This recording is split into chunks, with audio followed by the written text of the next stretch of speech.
Have a good trip. Fuck you! When Scarface hit theaters in 1983, it shocked audiences and outraged critics overnight. Too violent, too loud, too dangerous, they said. But behind Tony Montana's rise was a chaotic production filled with censorship battles, extreme performances, and real addiction. And the strangest stories of Scarface didn't happen on screen. 1. The chainsaw scene almost got the film banned. The moment most people remember from Scarface almost prevented the movie from being released at all. When the MPAA reviewed the infamous chainsaw scene, they warned the studio that the violence might earn the film an X rating. In the early 1980s, that rating could destroy a movie before it even reached theaters. But director Brian De Palma refused to cut the sequence. Instead, he challenged the board to point out the exact frame where the chainsaw visibly cuts into flesh. After examining the footage, they discovered something surprising: there was none. The horror came from editing, sound design, and Stephen Bauer's terrified reaction. The audience imagined the violence themselves. De Palma proved that suggestion can be more powerful than explicit imagery. 2. The script was written during real cocaine addiction.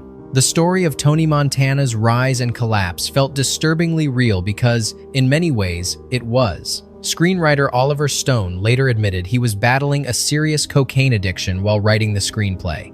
During that period, the drug culture of the early 1980s surrounded him everywhere, from Hollywood parties to the darker corners of American nightlife. Instead of avoiding it, Stone poured that experience directly into the script. Tony's paranoia, arrogance, and uncontrollable ambition reflected the emotional highs and crashes of addiction itself. The character wasn't just a gangster. He became a symbol of excess spiraling out of control. In hindsight, Scarface reads almost like a warning, one written by someone standing dangerously close to the edge. 3.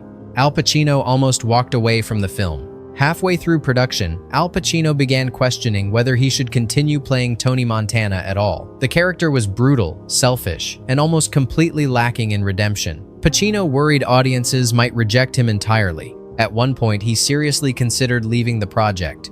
Director Brian De Palma intervened with a different interpretation of the story. He encouraged Pacino to view Tony not simply as a criminal, but as a tragic figure in the tradition of Shakespearean drama.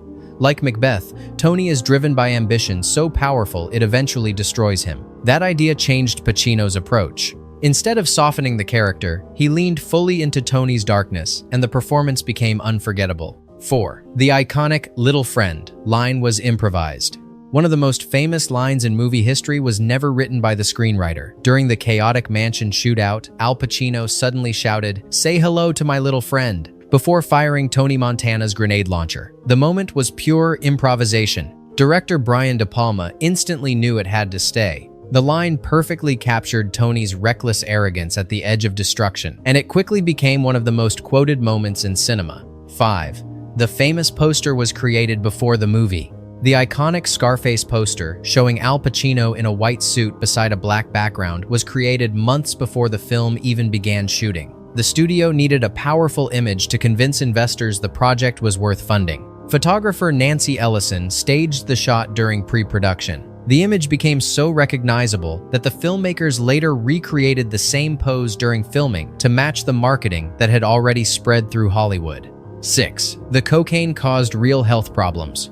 The white powder Tony Montana constantly snorts wasn't cocaine, it was powdered milk mixed with baby laxative. The problem was repetition. Pacino had to inhale the mixture during dozens of takes across many scenes. Over time, the powder irritated his nasal passages and caused severe inflammation. By the end of filming, Pacino suffered frequent nosebleeds and chronic sinus pain. Ironically, even the fake version of Tony Montana's lifestyle carried real physical consequences.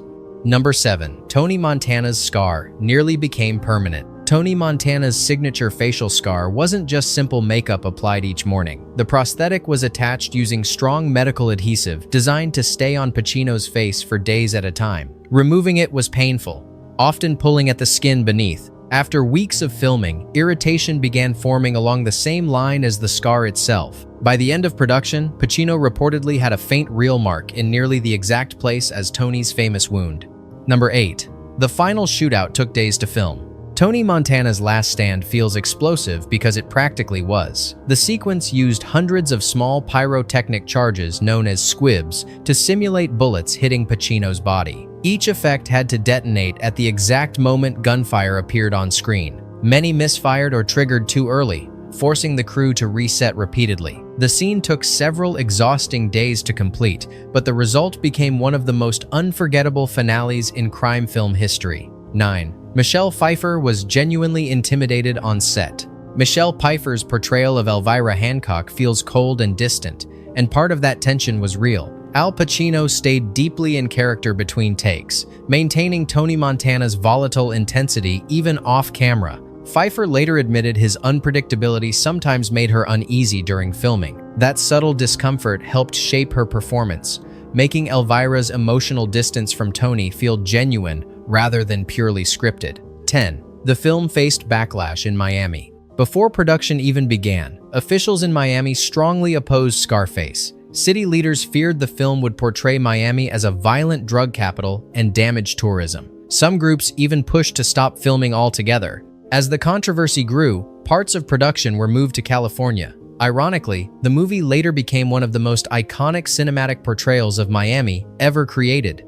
11. The mansion was a real estate symbol of excess. Tony Montana's lavish mansion was not a studio construction. The production used a real estate property in California called El Furades. The enormous Mediterranean-style estate looked like the ultimate symbol of wealth and excess. With its massive fountain and grand interior design, it perfectly captured Tony's fantasy of success. The location added authenticity to the story. Tony's empire wasn't portrayed as abstract luxury, it felt physically real. 12. The film quietly featured a future Oscar winner.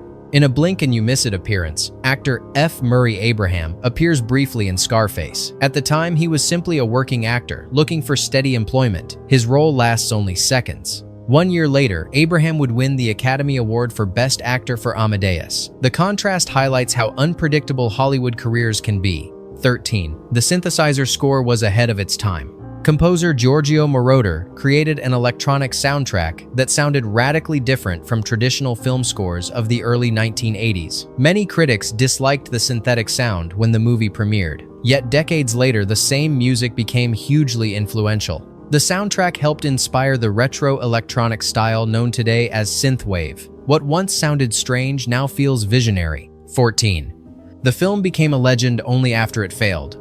When Scarface opened in 1983, critics were brutal. Some reviews dismissed it as excessive and empty. The box office response was modest. For a moment, it looked like the film might disappear into obscurity. Then home video arrived. VHS allowed audiences to re-watch the film again and again. Fans memorized the dialogue, studied the characters, and slowly transformed the movie into a cult classic. By the 1990s, Scarface had become one of the most quoted films in popular culture. Scarface was never just a crime movie about guns, money, and cocaine. Beneath the spectacle lies a cautionary tale about ambition without limits. Tony Montana believed that if he pushed hard enough, took enough risks, and trusted no one, the world would eventually belong to him. But the film quietly reminds us that power built on greed and ego always carries a price. More than 40 years later, Scarface still fascinates audiences because it shows both the seduction and the danger of the American dream taken too far.